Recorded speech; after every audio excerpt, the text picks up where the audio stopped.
Voy a leer un artículo de Elena Postigo Solana que se encuentra de forma gratuita en Internet. Voy a adjuntar el artículo en la caja de descripción para que podáis acceder a la fuente. Aclaro que no hay ningún tipo de relación entre esa fuente y yo, así como entre Elena Postigo Solana y yo. Simplemente quiero leer este artículo y deseo compartirlo con los demás. Empezamos. Elena Postigo Solana. La obsolescencia del ser humano. El advenimiento del hombre nuevo. El hombre nuevo es la sinézoque por la que nos referimos a la humanidad toda que ha de venir. Esa nueva humanidad que trae de la mano la técnica del siglo XXI. Es el proyecto por lograr una humanidad triplemente liberada tanto de las rémoras del pasado como de las servidumbres y cortapisas de la propia condición humana y, por supuesto, de la naturaleza. La disolución de la naturaleza humana aparece cada vez con más fuerza en el horizonte como el gran tema de nuestro tiempo, como el verdadero leitmotiv o asunto central del siglo XXI. La progresiva aceleración de los avances tecnológicos se da por irrefrenable y su aplicación a las ciencias biomédicas para curar y mejorar las condiciones de vida humana como algo inevitable. Así, el análisis de Hannah Arendt, que interpreta el proyecto ilustrado como la emancipación del hombre tanto de la naturaleza como de la historia, tendría el consecuente remate final de la emancipación del hombre de sí mismo mediante la disolución y reconstrucción de su propia naturaleza por medios técnicos. Algo así como una triple mayoría de edad kantiana, el hombre definitivamente emancipado de la historia, de la naturaleza y de sí mismo, preparado finalmente para proyectarse y construirse a su antojo, tanto en lo social como en lo antropológico, sin merma alguna de su libérrima voluntad.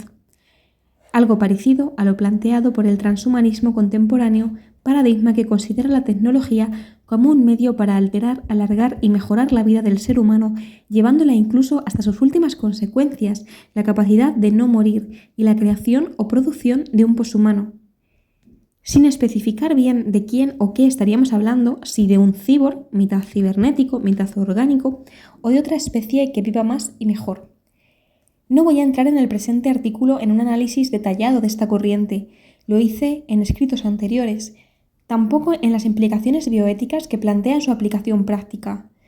En este breve artículo realizaré una reflexión de carácter filosófico en torno al papel de la técnica y su relación con la prudencia clásica, así como la disolución de la naturaleza humana y el supuesto advenimiento del denominado hombre nuevo. El papel de la técnica. Aquí la técnica es la gran piedra angular del sistema, sin la cual nada de lo anterior sería posible. Es preciso darse cuenta de que esta técnica con mayúscula o esta nueva técnica es una emergencia inédita hasta ahora, un producto específico de los tiempos que corren, desmarcada por completo de la antigua concepción de técnica que guardaba prudentemente las distancias con la praxis a través de la frónesis. Aquí, por el contrario, estamos en presencia de una técnica que está directamente vertida a la acción y raramente en contacto con la frónesis, algo que ha de ejecutarse por el mero hecho de poder hacerse.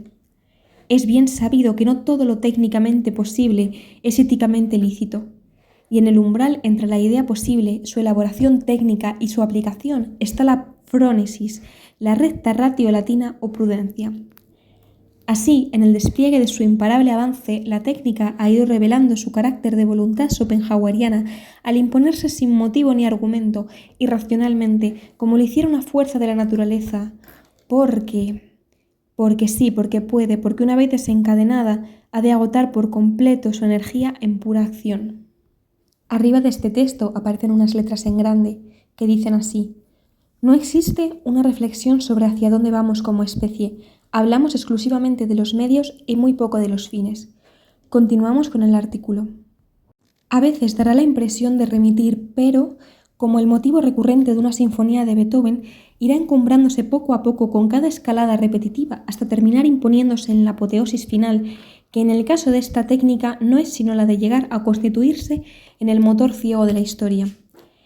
Frente a esta fuerza bruta, los intentos bien intencionados por inculcar valores y llamar al ejercicio de la responsabilidad que se vienen produciendo desde hace ya algunas décadas, por lo menos desde Hiroshima, son estrictamente inoperantes, mero ejercicio de ética de salón que al no llegar a hundir sus raíces sobre el suelo nutricio de convicción antropológica y ética alguna, devienen, eso sí, como el cultivo hidropónico, en curiosos especímenes de laboratorio sobre los que es grato disertar.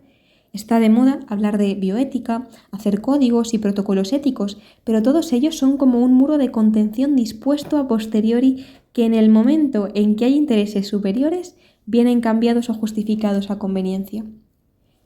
La ética, y por ende la bioética en cuanto ética aplicada a las intervenciones sobre la vida, no existe como tal si no tiene una fundamentación antropológica que subyace a esta, y a su vez una reflexión más amplia en torno a los fines de la técnica aplicada a la naturaleza en general y la naturaleza humana en particular.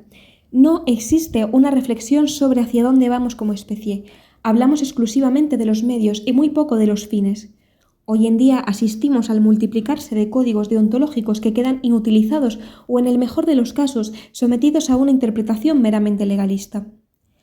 Por tanto, la cuestión sobre la que hay que centrarse es la antropológica, y al hacer esto se constata inmediatamente que, en efecto, con la modernidad se ha ido instalando una concepción del hombre frente a la técnica inversa a la tradicional. La producción técnica, a la que antes se exigía prudencia, ahora está volcada directamente a la acción, mientras que, por el contrario, a la proclamación del saber, la sofía, se le exige no ya la máxima prudencia a la hora de comparecer dogmáticamente, esto es, al afirmarse, sino un cierto grado de opacidad en la proclamación de lo absolutamente obvio. Y aquí voy a hacer un parón para leer unas palabras que también aparecen resaltadas antes del texto. La naturaleza humana ya no es lo que era, sino que ahora algunos la consideran una naturaleza líquida, transformable y fluida, sin pensar a menudo en las consecuencias físicas, psíquicas y sociológicas que puede conllevar. Continuamos. Desde la modernidad, el saber técnico e instrumental se ha desarrollado velozmente, mientras que la dimensión sapiencial en torno a los fines y al sentido ha quedado oscurecida y supeditada, siendo relegada a menudo e incluso completamente olvidada por inútil.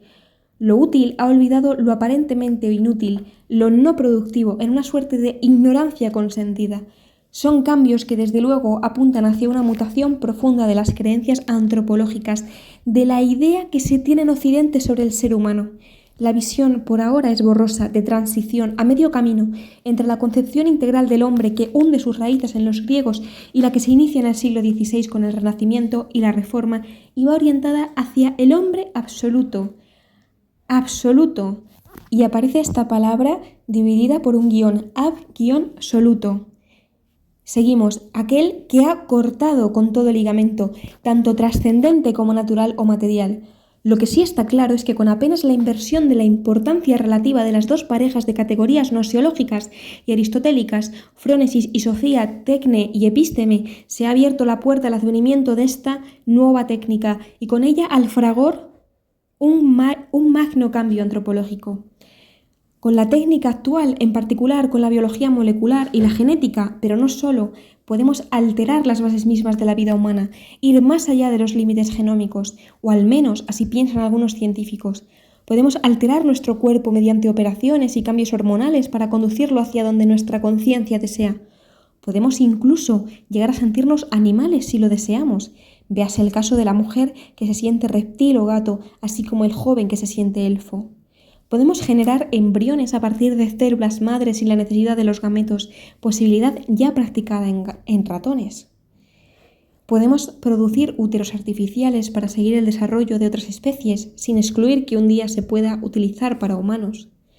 Algunos afirman que significaría liberar a la mujer de la esclavitud del embarazo. Hemos llegado a un punto en que la libertad de cambiar nuestra naturaleza está por encima de los límites biológicos de la misma.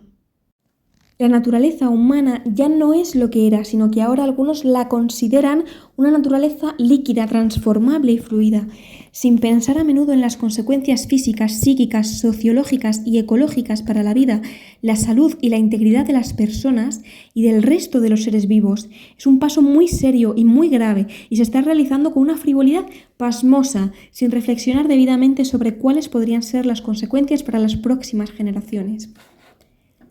Hombre nuevo. El hombre nuevo es la sinécdoque por la que nos referimos a la humanidad toda que ha de venir. Esa nueva humanidad que trae de la mano la técnica del siglo XXI y que los transhumanistas han denominado como poshumano. Un transhumano, según Nick Bostrom, uno de los padres del transhumanismo, sería un ser humano con sus capacidades mejoradas, un ser en transición hacia el poshumano, que sería alguien o algo notoriamente distinto. Esto enlaza también con la idea de singularidad tecnológica abrazada por algunos. El profesor Dalmacio Negro ha desarrollado convenientemente las conexiones de este hombre nuevo con el Estado en un libro memorable cuyas amplias implicaciones merecerían un análisis detallado que excede el ámbito de un artículo como este. Contentémonos con recordar que, como ya se ha mencionado, el hombre nuevo es el proyecto para lograr una humanidad triplemente liberada, tanto de las rémoras del pasado, la religión, la tradición, las mentalidades particulares de tal o cual etnia o nación, como de las servidumbres y cortapisas de la propia condición humana, el sexo, la edad, la enfermedad, limitaciones físicas e incluso la pertenencia a la propia especie. Y por supuesto de la naturaleza, la vieja y sufrida physis griega de la que hay que obtener el perdón por transgresiones pasadas, por una cierta expeditiva rudeza cuando in illo tempore la técnica se regía aún por el viejo modelo derivado de la tradición cristiana y a la que consecuentemente es preciso desagraviar. El repetido y público mea culpa por parte de las instituciones por el que se atribuye carácter de transgresión antropogénica a fenómenos tales como el cambio climático dan nuevas pistas sobre la índole de la nueva relación propuesta entre este hombre nuevo y la naturaleza. Y es que la extraordinaria insistencia en el establecimiento de los costosos programas expiatorios de la transgresión climática recuerda demasiado a aquellos óbolos de las religiones precristianas destinados a apaciguar la ira de alguna deidad cósmica en sus posibles respuestas catastróficas. Se pone así de manifiesto la paradoja de que sea justamente el progresismo técnico, condición de posibilidad de esta nueva humanidad en ciernes, lo que traiga consigo una regresión de miles de años, una vuelta a la religiosidad cósmica anterior al cristianismo. Este culto moderno a la naturaleza que el profesor Negro ha identificado como religiones seculares o de la política y denominado bioideologías, suponen un retorno asimilable a la sacralización de la naturaleza imperante desde época megalítica hasta el final de la antigüedad pagana y que el advenimiento del cristianismo eliminara mediante el proceso desmitificador mayor que jamás se haya dado. Indudablemente, Occidente se haya embarcado en un proceso de transformación epocal de magnas proporciones. Son cambios no meramente incoados o entrevistos a través de indicios, sino explícitamente declarados por movimientos tan influyentes y con tantos medios como el movimiento transhumanista. También son cambios propiciados por organismos internacionales, multinacionales y gobiernos, a veces explícitamente, pero las más de las veces de una manera tácita, indirecta, incluso subrepticia, creando un cierto ambiente proclive a la aplicación desaforada de la técnica. Esa técnica que hemos caracterizado como nueva es indudablemente un producto inédito alumbrado de la inversión de ciertas categorías nosiológicas. La diana a la que apunta la transformación es doble: disolver lo que hasta ahora se venía entendiendo como naturaleza humana y crear una nueva humanidad, un nuevo ser distinto del hombre actual, completamente desligado de cualquier instancia normativa que imponga qué se ha de hacer y hacia dónde ir. Es una negación de la teleología en sentido estricto, de la ciencia de los fines de la naturaleza en sí misma, para ir hacia la exaltación de la razón instrumental y la libre elección de estos conforme a criterios de utilidad y beneficio de la humanidad y la naturaleza. Queda así declarada la obsolescencia del ser humano.